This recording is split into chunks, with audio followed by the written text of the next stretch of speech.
Petition to declare George Soros terrorist needs 55,000 more signatures. Share this now.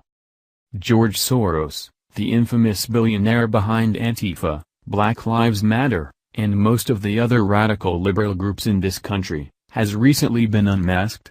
An official petition, started on a Gov website, has already gotten nearly 50,000 signatures to declare him a terrorist.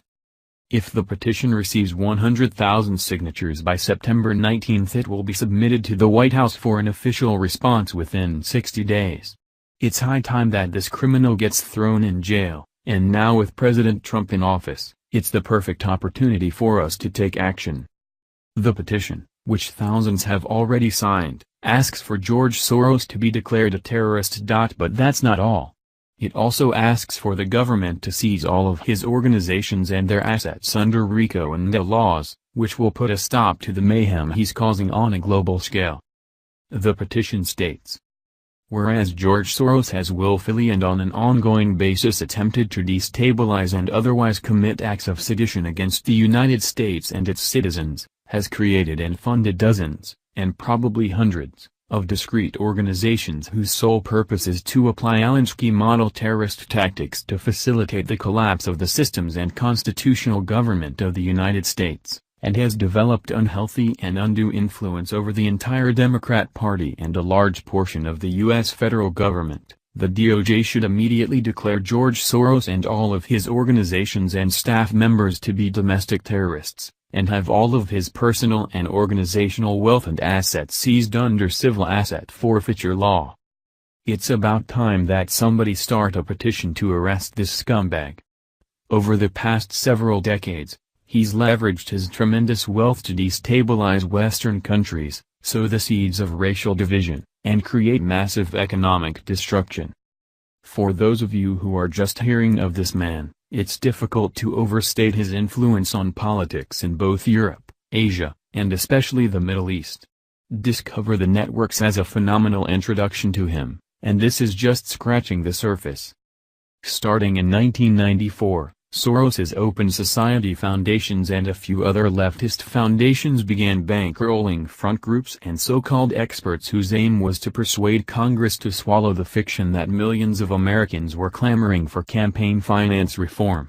This deceptive strategy was the brainchild of Sean Treglia, a former program officer with the Pew Charitable Trusts. 228 Between 1994 and 2004. Some $140 million of foundation cash was used to promote campaign finance reform.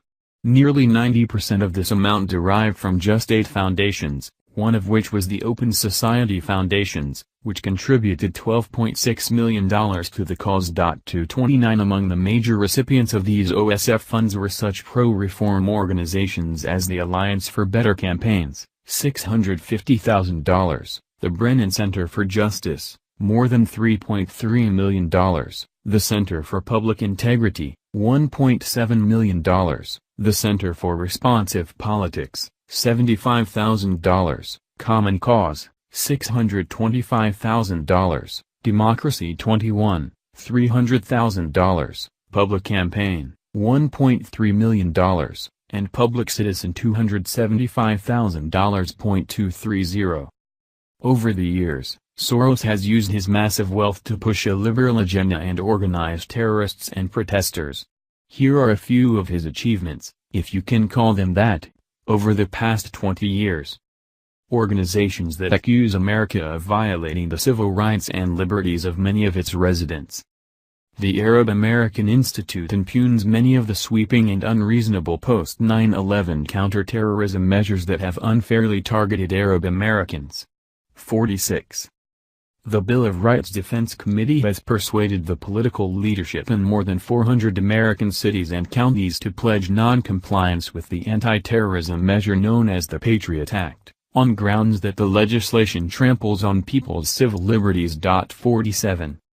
Organizations that depict America as a nation whose enduring racism must be counterbalanced by racial and ethnic preferences in favor of non-whites. The Mexican-American Legal Defense and Educational Fund calls itself the nation's leading Latino legal civil rights organization. 48. The Lawyers Committee for Civil Rights Under Law provides legal services to address racial discrimination. 49. The NAACP and its Legal Defense and Educational Fund uses litigation, advocacy, and public education to promote structural changes and achieve racial justice in the United States. 50. The National Council of La Raza charges that discrimination severely limits the economic and social opportunities available to Hispanic Americans. 51. Organizations that specifically portray the American criminal justice system as racist and inequitable. The Sentencing Project asserts that prison sentencing patterns discriminate against non-whites, and seeks to reduce the reliance on incarceration. 52. Critical Resistance contends that crime stems from inequality and powerlessness, which can be rectified through wholesale redistribution of wealth. 53. The Leadership Conference on Civil and Human Rights charges that criminal laws are enforced in a manner that is massively and pervasively biased. 54. Organizations that call for massive social change, and for the recruitment and training of activist leaders to help foment that change. The Center for Community Change is dedicated to finding the progressive stars of tomorrow and preparing them to lead. 55. The Gamaliel Foundation teaches social change techniques and methodologies. 56. The Ruckus Society promotes nonviolent direct action against unjust institutions and policies. 57. The American Institute for Social Justice aims to transform poor communities by agitating for increased government spending on social welfare programs. 58. The Institute for America's Future regularly convenes and educates progressive leaders, organizations, candidates, opinion makers, and activists. 59. People for the American Way, founded by television producer Norman Lear to oppose the allegedly growing influence of the religious right, seeks to cultivate new generations of leaders and activists who will promote progressive values. 60. Democracy for America operates an academy that has taught more than 10,000 recruits nationwide how to focus, network, and train grassroots activists in the skills and strategies to take back our country. 61. The Midwest Academy trains radical activists in the tactics of direct action, confrontation, and intimidation. Author Stanley Kurtz has described this academy as a crypto-socialist organization that was arguably the most influential force in community organizing from the 70s through the 90s. 62. Organizations that disparage capitalism while promoting a dramatic expansion of social welfare programs funded by ever-escalating taxes. The Center for Economic and Policy Research asserts that the welfare state has softened the impact of the worst excesses and irrationalities of a market system and its injustices. 63. The Center on Budget and Policy Priorities advocates greater tax expenditures on such assistance programs as Medicaid, the Children's Health Insurance Program, food stamps, and low-income housing initiatives. 64.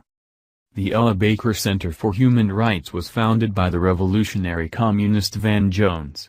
This anti-poverty organization claims that decades of disinvestment in our cities, coupled with America's allegedly imperishable racism, have led to despair and homelessness. 65. The Lazarus Fund. In 1996, George Soros said he was appalled by the recently signed welfare reform law that empowered states to limit legal immigrants' access to public assistance.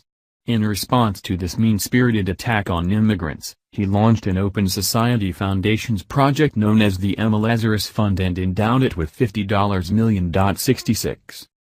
Soros has spent billions of dollars laying the groundwork for social disorder, and believe me, this is just the tip of the iceberg.